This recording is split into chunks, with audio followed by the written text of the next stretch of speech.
ትንቢተ ሕዝቅኤል ምዕራፍ 45 ርስትም አድርጋችሁ ምድርን በዕጣ በምታካፍሉበት ጊዜ ከምድር የተቀደሰውን የዕጣ ክፍል መባ አድርጋችሁ ወደ እግዚአብሔር ታቀርባላችሁ።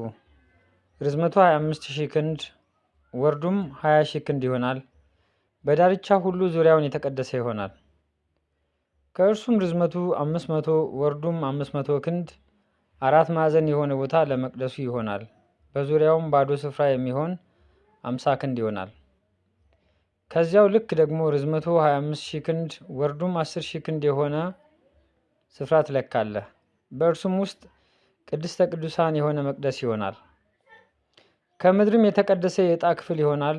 እግዚአብሔርን ያገለግሉ ዘንድ ለሚቀርቡ ለመቅደሱ አገልጋዮች ለካህናቱ ይሆናል። ለቤቶቻቸውም የሚሆን ስፍራ ለመቅደስም የሚሆን የተቀደሰ ስፍራ ይሆናል። ርዝመቱም 25,000 ወርዱም 10,000 የሆነ ስፍራ ለቤቱ አገልጋዮች ለሌዋውያን ይሆናል። ለሚቀመጡባቸውም ከተሞች ለራሳቸውም የርስት ይዞታ ይሆናል። ለከተማይቱም ይዞታ በተቀደሰው የዕጣ ክፍል መባ አጠገብ ወርዱ 5,000 ርዝመቱም 25,000 የሆነውን ስፍራ ታደርጋላችሁ። እርሱም ለእስራኤል ቤት ሁሉ ይሆናል። ለአለቃውም የሆነ የዕጣ ክፍል በተቀደሰው መባና በከተማይቱ ይዞታ አጠገብ በዚህና በዚያ ይሆናል። በተቀደሰው መባና በከተማይቱ ይዞታ ፊት በምዕራብ በኩል ወደ ምዕራብ በምስራቅም በኩል ወደ ምስራቅ ይሆናል። ርዝመቱም እንደ አንድ ነገድ ዕጣ ክፍል ሆኖ ከምድሩ ከምዕራቡ ዳርቻ ጀምሮ እስከ ምስራቁ ዳርቻ ድረስ ይሆናል። ይህም በእስራኤል ዘንድ ይዞታ ይሆንለታል። አለቆችም ለእስራኤል ቤት ምድሪቱን እንደ ነገዳቸው መጠን ይሰጧቸዋል እንጂ ሕዝቤን ከእንግዲህ ወዲህ አያስጨንቋቸውም። ጌታ እግዚአብሔር እንዲህ ይላል፣ የእስራኤል አለቆች ሆይ ይብቃችሁ፣ ግፍንና ብዝበዛን አስወግዱ፣ ፍርድንና ጽድቅንም አድርጉ፣ ቅሚያችሁን ከሕዝቤ ላይ አርቁ ይላል ጌታ እግዚአብሔር። እውነተኛ ሚዛን፣ እውነተኛም የኢፍ መስፈሪያ፣ እውነተኛውም የባዶስ መስፈሪያ ይሁንላችሁ። የኢፍና የባዶስ መስፈሪያ እንዲሁን፣ የባዶስ መስፈሪያ የቆሮስ መስፈሪያ 10ኛ ክፍል፣ የኢፍ መስፈሪያም የቆሮስ መስፈሪያ 10ኛ ክፍል ይሁን። መስፈሪያው እንደ ቆሮስ መስፈሪያ ይሁን። ሰቅሉም 20 አቦሊ ይሁን። 20 ሰቅል፣ 25 ሰቅል፣ 15 ሰቅል ምናን ይሁንላችሁ። የምታቀርቡት መባ ይህ ነው። ከአንድ ቆሮስ መስፈሪያ ስንዴ የኢፍ መስፈሪያ 6ኛ ክፍል፣ ከአንድም ቆሮስ መስፈሪያ ገብስ የኢፍ መስፈሪያ 6ኛ ክፍል ትሰጣላችሁ። የዘይቱም ደንብ ከእያንዳንዱ የቆሮስ መስፈሪያ የባዶስን 10ኛ ክፍል ትሰጣላችሁ። 10 የባዶስ መስፈሪያ 1 የቆሮስ መስፈሪያ ነውና። ውሃም ካለበት ከእስራኤል ማሰማሪያ ከመንጋው ከ200 አንዱን የበግ ጠቦት ትሰጣላችሁ።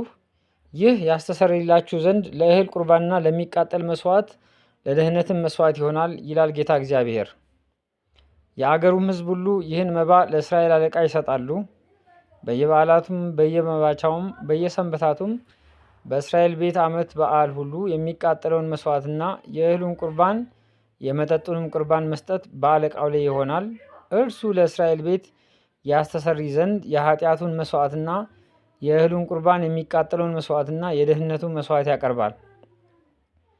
ጌታ እግዚአብሔር እንዲህ ይላል፣ በመጀመሪያው ወር ከወሩም በመጀመሪያው ቀን ነውር የሌለበትን ወይፈን ውሰድ፣ መቅደሱንም አንጻ። ካህኑም ከኃጢአቱ መስዋዕት ደም ወስዶ በመቅደሱ መቃኖችና በመሰዊያው እርከን በአራቱ ማዕዘን በውስጠኛውም አደባባይ በበሩ መቃኖች ላይ ይርጨው። ከወሩም በሰባተኛው ቀን እንዲሁ አድርግ። ይኸውም ስለ ሳተውና ስላላወቀው ሁሉ ነው። እንዲሁም ስለ ቤቱ አስተሰርዩ።